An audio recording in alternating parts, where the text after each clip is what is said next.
चर्चा करते हैं कि दबाव समूह के क्या तरीके हैं, वो किन साधनों से सरकार पर दबाव डालने की कोशिश करते हैं और जो उनकी मांगे हैं उनको वो पूरा करवाने की कोशिश में लगे रहते हैं।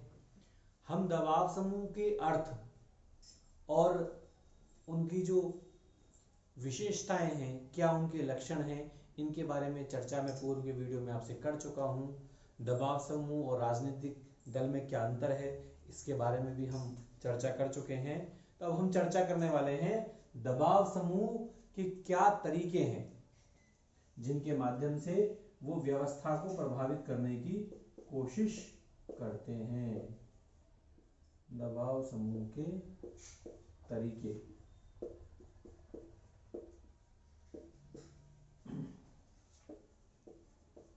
मैं आपको पूर्व में बता चुका हूं कि जो दबाव समूह है और जो राजनीतिक दल हैं उनमें कुछ अंतर है। राजनीतिक दल भी लोगों के समूह हैं, लोगों का संगठन है, दबाव समूह भी लोगों का संगठन है। लेकिन जो राजनीतिक दल है उसमें लोगों की संख्या बहुत ज्यादा होती है। दबाव समूह में सामान्यतः लोगों की संख्या राजनीतिक दल की अपेक्षा कम होती है। जो राजनीतिक दल हैं वो राष्ट्रीय हित के बारे में सोचते हैं, राष्ट्रीय हित उनका ध्येय है, राष्ट्रीय हित उनका लक्ष्य है। लेकिन मैं जब दबाव समूह की बात करता हूं तो उनको अपने विशिष्ट हितों अर्थात अपने जो हित हैं उनसे ही उनको मतलब होता है। जहां राजनीतिक दल अपने उद्देश्य की पूर्ति के लिए संवैधानिक और वैधानिक साधनों का प्रयोग करते हैं, वहीं दबाव समूह अपने उद्देश्य की पूर्ति के लिए वह उचित और अनुचित दोनों प्रकार के साधनों का प्रयोग कर सकते हैं। यही उनके तौर तरीके में आता है। वो कई प्रकार के साधनों का इस्तेमाल करते हैं अपनी मांगे मनवाने के लिए। सरकारी जो अधिकारीगण हैं, सरकारी जो प्रशासन है, नौकरशाह हैं और भी जो व्यवस्था में लोग हैं उनको प्रभावित करने के लिए वे कई प्रकार के साधनों का प्रयोग करते हैं।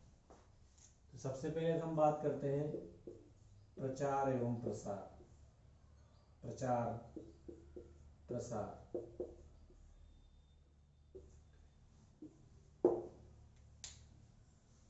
वो जिन मांगों को सरकार तक ले जाना चाहते हैं उन मांगों का प्रचार प्रसार करेंगे, उनके बारे में लोगों को बताने की कोशिश करते हैं कि जो मांग रखना चाह रहे हैं सरकार के सामने वो उनका औचित्य क्या है, वो क्यों ऐसा कार्य करवाना चाह रहे हैं। इसके अलावा जैसे कई दबाव समूह पर्यावरण हितों को लेकर, महिला उत्थान को लेकर गठित हैं, वो पर्यावरण संबंधी जो आंकड़े हैं उनका प्रचार प्रसार करेंगे।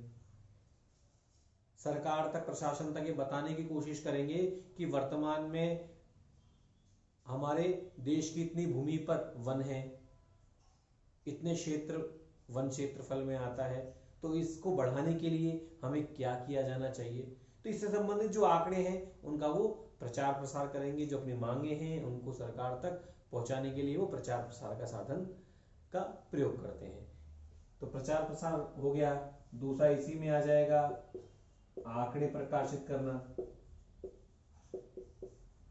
आंकड़े प्रकाशित करना बता चुका हूं ना मैं। जैसे कई जो दबाव समूह हैं पर्यावरण के क्षेत्र में, महिला उत्थान के क्षेत्र में और भी जो कई सामाजिक मुद्दे हैं उनको लेकर जब वो दबाव समूह गठित होते हैं तो वो उनसे संबंधित जो वास्तविक स्थिति है वो जनता के सामने लाने की कोशिश करते हैं, इसलिए वो आंकड़े प्रकाशित करवाते हैं। जैसे नारी उत्थान के बारे में, वास्तव में महिला सशक्तिकरण किस स्थिति में, उससे संबंधित जो तथ्य हैं वो आंकड़े प्रकाशित करके जनता के सामने रखते हैं ताकि जनता उनके बारे में समझ सके और सरकार भी उनके माध्यम से उन आंकड़ों की वास्तविकता को जान सके और उस क्षेत्र में समुचित कदम उठा सके। इसके अलावा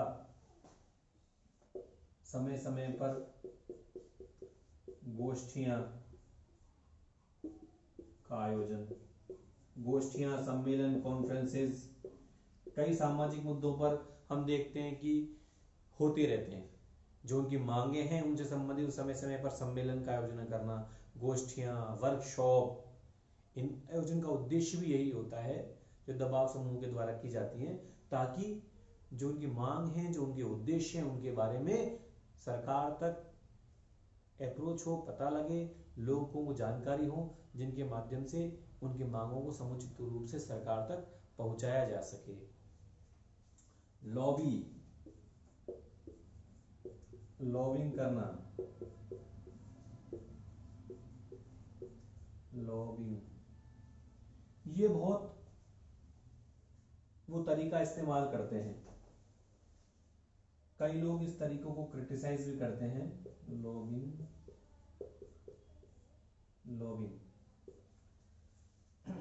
इसमें क्या होता है?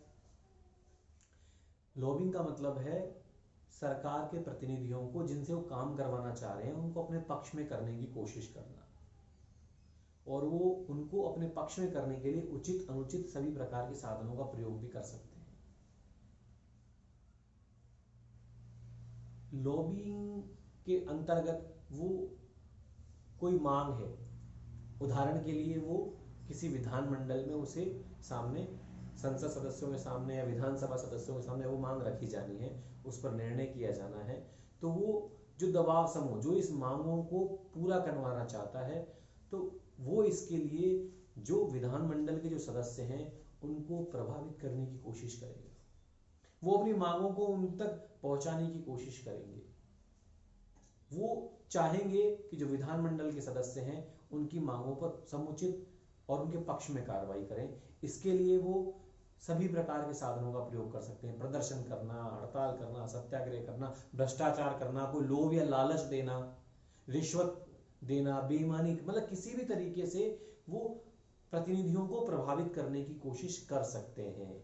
इसे बोला जाता है लॉबिंग करना, अर्थात जो प्रतिनिधि हैं उनको अपने पक्ष में करने की कोशिश करना, ताकि वो उनकी मांग के समर्थन में निर्णय ले सकें। और बता चुका हूं मैं आपको, रिश्वत है, जैसे बेईमानी, रिश्वत देना, बेईमानी, भ्रष्टाचार, उद्देश्य वही है, मांगों के पक्ष में प्रतिनिधि उचित निर्णय लें, सरकार उनकी मांगों को पूर्ति करे। इसके लिए वो इन बातों का, तथ्यों का सहारा ले सकते हैं। इसके अलावा जैसे कभी संसद सदस्य का मनोनयन होता है, तो वो चाहते हैं कि जो उनके पक्ष में कह सकें, जो उनकी मांगों को उठा सकें, उन्हीं संसद सदस्यों का मनोनयन हो। तो संसद सदस्यों का मनोनयन, इसमें भी इंटरेस्ट रखते हैं, उन्हीं सदस्यों का मनोनयन किया जाए जो उनके समर्थन में है। प्रदर्शन, हड़ताल, सत्याग्रह, अन्य कई तरीके, उचित अनुचित दोनों प्रकार के वो तरीके हो सकते हैं अपनी मांगों की पूर्ति करवाने के लिए। तो ये दबाव समूह के तरीके हैं। अब हम बात करते हैं दबाव समूह की विशेष, दबाव समूह के कार्य, दबाव समूह के कार्य, क्या क्या कार्य हैं दबाव समूह के। मैंने राजनीतिक दल के कार्यों के बारे में भी एक पूर्व वीडियो में आपसे चर्चा कर चुका हूं। तो कुछ कार्य राजनीतिक दल और दबाव समूह के हमें समान मिलेंगे, क्योंकि दोनों का जुड़ाव जनता से है। तो अपनी जो मांग है, समस्याएं हैं, उनको जनता तक पहुंचाना, जनता में उन समस्याओं के प्रति जागरूकता लेके आना, इनका प्रमुख उद्देश्य है। तो सबसे पहले हम बात करें दबाव समूह क्यों जरूरी, क्या कार्य हैं। लोकतांत्रिक प्रक्रिया की अभिव्यक्ति के लिए, लोकतांत्रिक प्रक्रिया में अभिव्यक्ति के रूप में, अभिव्यक्ति के जरूरी है दबाव समूह लोकतंत्र में। ये दबाव समूह नहीं होंगे तो जनता की मांग को समुचित रूप से सरकार तक कौन पहुंचाएगा। दूसरी बात मैंने बताया, दबाव समूह आंकड़े एकत्रित करते हैं ताकि सरकार को उन पता लग सके उन मांगों के बारे में। यदि वो पर्यावरण संरक्षण के लिए काम कर रहा है तो पर्यावरण के क्षेत्र में क्या स्थिति है, तो शासन के लिए सूचनाएं एकत्रित करना, शासन के लिए सूचना एकत्र, ये भी काम कौन करते हैं? दबाव समूह करते हैं। स्त्री उत्थान के बारे में जब सरकार कोई स्टेटमेंट देती है तो बड़े बड़े जो दबाव समूह हैं जो इसके लिए कार्य कर रहे हैं वो बताने की कोशिश करते हैं कि आपके द्वारा किए गए प्रयास और वास्तविक स्थिति में क्या अंतर है और इसके लिए सरकार को कदम उठाए जाने चाहिए। तीसरा है सरकार की निरंकुशता को कम करेंगे, बिल्कुल करेंगे, क्योंकि यदि सरकार समुचित निर्णय न ले तो जनता की मांगों को सरकार तक पहुंचाने की कोशिश करेंगे। सरकार और जनता के मध्य संपर्क सूत्र के रूप में कार्य करेंगे। जनता के मध्य संपर्क सूत्र के रूप में,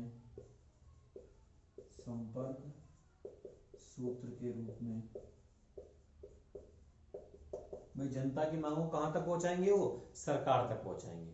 तो सरकार और जनता को एक तरीके से जोड़ने की कोशिश करेंगे।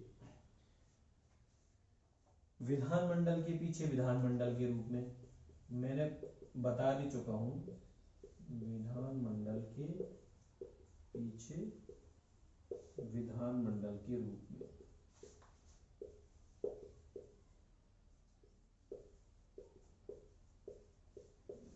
लोगों को राजनीतिक प्रशिक्षण भी देते हैं और बहुत सारे काम हैं इनके। विधानमंडल के पीछे विधानमंडल का तात्पर्य क्या है? मैं बता चुका हूं कि दबाव समूह चुनाव नहीं लड़ते हैं, ये पर्दे के पीछे रहकर जो प्रतिनिधि हैं उन पर दबाव डालते हैं कि उनकी मांगों के अनुरूप निर्णय लिया जाए।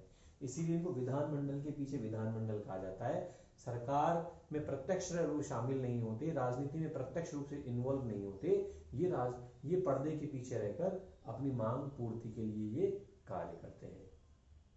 तो ये हैं दबाव समूह के कार्य। अब हम बात करते हैं दबाव समूह के प्रकार की।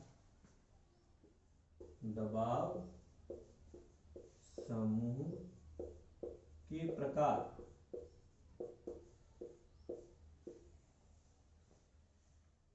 राजनीति विज्ञान के अंतर्गत एक बहुत बड़े विद्वान हुए आमंड और पावेल। तो आमंड और पावेल ने एक पुस्तक लिखी थी कंपैरेटिव पॉलिटिक्स, तुलनात्मक राजनीति।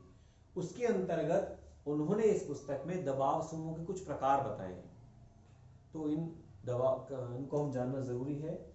आमंड और पावेल, आमंड और पावेल ने एक पुस्तक लिखी थी, उसका नाम था कंपैरेटिव पॉलिटिक्स, तुलनात्मक राजनीति। इस पुस्तक में उन्होंने दबाव समूह के कुछ प्रकार बताए हैं।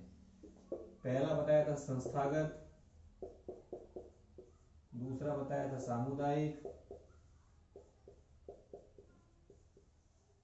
तीसरा बताया गैर सामुदायिक,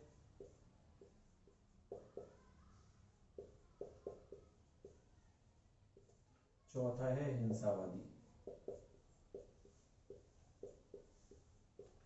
ये चार प्रकार के उन्होंने दबाव समूह बताए हैं। इन हिंसावादी को हम प्रदर्शनवादी, प्रदर्शनात्मक भी बोल सकते हैं। प्रदर्शनात्मक, जो प्रदर्शन करते हैं, जो हिंसा का सहारा लेते हैं। ये चार प्रकार के दबाव समूह इन्होंने बताए हैं। अब सबसे पहले बात करते हैं हम संस्थागत दबाव समूह की। संस्थागत दबाव समूह में नौकरशाह के अंतर्गत हम बड़े बड़े देखते हैं अधिकारियों के जो दबाव समूह हैं, विधानमंडल या राजनीतिक दल के जो ये देखने को मिलते हैं। राजनीतिक दलों में, विधानमंडल में, नौकरशाह में जो बड़े बड़े अधिकारियों कर्मचारियों के जो दबाव समूह हैं वो किस में आते हैं? संस्थागत आते हैं। पूरी तरह संस्था के अंतर्गत कार्य करने वाले जो हैं वो संस्थागत दबाव समूह कहलाते हैं। ये औपचारिक होते हैं, रजिस्टर्ड होते हैं, स्वायत्त रूप से क्रियाशील होते हैं, अपने क्षेत्र में स्वायत्त रूप से कार्यरत रहते हैं। तो बड़ी बड़ी संस्थाओं में नौकरशाह हैं जैसे बड़े बड़े, उनके जो दबाव समूह हैं वो इसके अंतर्गत आते हैं। औपचारिक हैं, मैं बता चुका हूं आपको, बहुत मजबूत रूप से अपने कार्य को अंजाम देते हैं। संस्थागत, दूसरा है सामुदायिक, जैसे नौकरशाह, विधानमंडल के नौकरशाह के जो दबाव समूह हैं, विधानमंडल में जो दबाव समूह कार्य करते हैं, राजनीतिक दलों में जो काम करते हैं, वो इत्यादि आते हैं। ये ऐसे होते हैं औपचारिक, अर्थात इनकी संस्थाएं होंगी, रजिस्टर्ड होंगे ये लोग, और स्वायत्त रूप से कार्य करते रहते हैं। दूसरा है सामुदायिक, ये संगठित होंगे। सामुदायिक में कौन से आते हैं? ये संगठित होते हैं और अपने हितों की पूर्ति के लिए कार्य करते रहते हैं। जैसे संप्रदायों के समूह आप देख लीजिए, व्यापारियों के देख लीजिए आप, श्रमिकों की जो आपने कई जो यूनियन देखी होंगी जो पूरी तरह संगठित मिलेंगी, तो ये संगठित रहेंगे, संगठित रूप में देखने को मिलती है। इसके अलावा उदाहरण के लिए मैं बात करूं आपसे, जैसे व्यापारियों के जो दबाव समूह है, श्रमिकों की बड़ी बड़ी यूनियन हमने देखी हैं जो संगठित रूप से कार्य करती हैं, समूह में कार्य करती हैं, उनकी स्पष्ट मांगे भी होती हैं जो अपने विशिष्ट हितों के लिए लगे रहते हैं। श्रमिक वर्ग की यूनियन श्रमिकों के लिए कार्य करती रहेगी। तो ये जो सामुदायिक दबाव समूह में व्यापारियों के, श्रमिकों के, मजदूरों के, है ना, ये जो दबाव समूह है वो इसके अंतर्गत आते हैं। तीसरा है गैर सामुदायिक, ये संगठित नहीं होते, अपने विशेष हितों के लिए कई बार एकजुट हो जाते हैं, तो ये इनका जो स्वरूप होता है वो असंगठित स्वरूप होता है। ये आमंड व पावेल ने वर्गीकरण किया है। वर्तमान परिस्थिति में इसमें कुछ अलग अलग परिस्थितियों में परिवर्तन देखने को मिल सकता है, लेकिन जो बताया है आमंड व पावेल ने, गैर सामुदायिक में असंगठित है, जैसे धार्मिक, जातीय, अपने विशिष्ट हितों के लिए एकत्रित हो गए, बाकी इनका बहुत ज्यादा संगठित रूप हमें देखने को नहीं मिलता है। ये इसमें आते हैं। और अंतिम है प्रदर्शनात्मक, अपनी मांगों के लिए एकजुट हो जाते हैं और कई बार असंवैधानिक साधनों का सहारा लेते हैं, हिंसा का, दंगों का, और हिंसा और दंगों के माध्यम से अपने उद्देश्यों को प्राप्त करने की कोशिश करते हैं। कभी धरना भी कर देते हैं कि प्रदर्शन है, हिंसावादी है, तो अपनी मांगों के लिए असंवैधानिक साधनों का सहारा ले सकते हैं। बड़े बड़े जो आतंकवादी जो दबाव समूह हैं, जो समूह बने हुए हैं, अब उनको इस श्रेणी में रखते हैं। तो इस प्रकार 4 प्रकार के दबाव समूह हो गए। संस्थागत, जो संस्थाओं में काम करते हैं, नौकरशाह, विधानमंडल में, राजनीतिक दलों में जो दबाव समूह काम करते हैं, उनकी प्रकृति संस्थागत होती है, औपचारिक होते हैं, सिस्टमेटिक होते हैं, सही रूप से कार्य करते हैं, इनके कार्यालय होते हैं, रजिस्टर्ड मिलेंगे आपको, और स्वायत्त रूप से कार्यरत करते हैं। दूसरा है सामुदायिक, ये भी इनका जो स्वरूप होता है संगठित रूप होते हैं, मजबूत होते हैं, अपने विशिष्ट हितों की पूर्ति के लिए लगे रहते हैं। संगठित रूप में जैसे व्यापारियों के, श्रमिकों के, मजदूरों की जो बड़ी बड़ी यूनियन हम जानते हैं, बड़े बड़े दबाव समूह हैं, उनको सामुदायिक श्रेणी में आमंड पावेल ने रखा है। तीसरा है गैर सामुदायिक, इनकी प्रकृति असंगठित होती है, अपने विशिष्ट हितों के लिए लगे रहते हैं, लेकिन इनका जो एक्चुअल स्वरूप है वो असंगठित होता है। जैसे धार्मिक, जातीय जो वो है दबाव समूह, वो इसके अंतर्गत आते हैं। और चौथा है प्रदर्शनात्मक दबाव समूह। ये जो प्रदर्शनात्मक दबाव समूह है अपने हितों की पूर्ति के लिए हिंसावादी साधनों का सहारा भी ले सकते हैं। कई बार ये दंगे, प्रदर्शन, हड़ताल, सब मतलब इन चीजों का वो सहारा लेते हैं, तो असंवैधानिक साधनों का प्रयोग करते हैं। मुख्यतः बात यही है। जैसे आतंकवादी कई दबाव समूह हैं, वो हम प्रदर्शनात्मक दबाव समूह में रखते हैं। अब हम बात करते हैं दबाव समूह की आलोचनाओं की। दबाव समूह की आलोचनाएं, कुछ लोग दबाव समूह को व्यवस्था के लिए अच्छा नहीं मानते। अच्छा क्यों नहीं मानते? हमने जो विशेषताएं बताई उन्हीं में उनके कारण है। सबसे पहले इनका जो दृष्टिकोण है वो संकुचित है, देश हित की बात नहीं करेंगे, हमेशा अपने विशिष्ट हितें, अपनी मांगे, अपना स्वार्थ, अपने निजी हित, उन्हीं के लिए वो प्रयास करते रहते हैं। अपने हितों की पूर्ति के लिए क्या करते हैं? भ्रष्टाचार करेंगे, लॉबिंग करेंगे,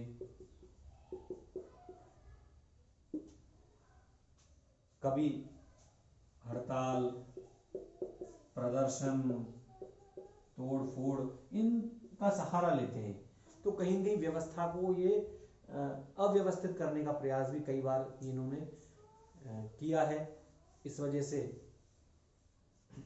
इनकी कुछ लोग इनकी आलोचना करते हैं। संवैधानिक साधनों का प्रयोग कम करते हैं, ये संवैधानिक साधनों की उपेक्षा करते हैं कई बार, ये उपेक्षा, हिंसा का सहारा लेंगे, लॉबिंग करेंगे, बता चुका भ्रष्टाचार, उचित अनुचित तरीके से प्रतिनिधियों को, सरकार को, जो प्रशासनिक अधिकारी हैं, जो निर्णय लेने वाले जो लोग हैं, उनको प्रभावित करने की कोशिश कर सकते हैं। इनका उद्देश्य संकुचित होता है, संकीर्ण है, अपने विशेष हितों से संबंधित रखते हैं। संवैधानिक साधनों के बजाय हिंसावादी हड़ताल, प्रदर्शन करना, इन साधनों का सहारा ले सकते हैं, लेते हैं भी हैं। इसीलिए इन आधारों पर दबाव समूह की कुछ विद्वान आलोचना भी करते हैं। लेकिन वास्तव में देखा जाए तो लोकतंत्र सफल रूप से तभी चल सकता है जब वहां राजनीतिक दल और दबाव समूह समुचित रूप से कार्यरत हों और दोनों को में संतुलन होना, दोनों का समुचित रूप से जनता के लिए कार्य करना और एक जनता और सरकार के संपर्क सूत्र के रूप में कार्य करना बहुत ही आवश्यक है और ये लोकतंत्र की सफलता की निशानी भी है।